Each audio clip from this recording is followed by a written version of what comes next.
Gallup updates President Bush and Congress job approval ratings.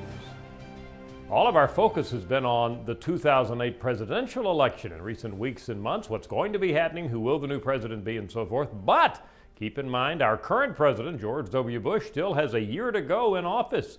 Good time for us to check in on his ratings, job approval ratings for George W. Bush. Well, our latest poll, January 4th through 6th, put his job approval rating at 32%.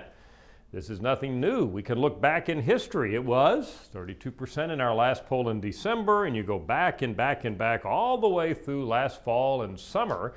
Basically, Bush's job approval ratings have been right in this same range, in the mid-30s to low 30 range for most of last year, as a matter of fact. Now, it is true that in January of 07, that is a year ago, Bush got a bump in his job approval ratings, a quasi-bump. At any rate, they were up to 37, but this year, no bump at all. They've stayed remarkably the same.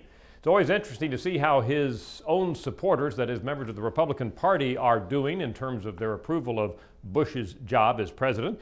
76%, the current number, about where it's been. But look how low his approval ratings are among independents, and single digits, 7% approval rating for Bush among Democrats. That 32% for Bush's job approval rating may be low, but look at Congress's job approval rating, now at 23%, about 10 points lower. Been a little lower before, but that's kind of at a pretty low range right now. Unlike the job approval rating for Bush, there's very little difference by party in approval of Congress. The Democrats, of course, own Congress. That is, they control the House and the Senate. But right now, the job approval rating for Congress among Democrats at 27, among Republicans at 28. No difference at all. I'm Dr. Frank Newport, editor-in-chief of the Gallup.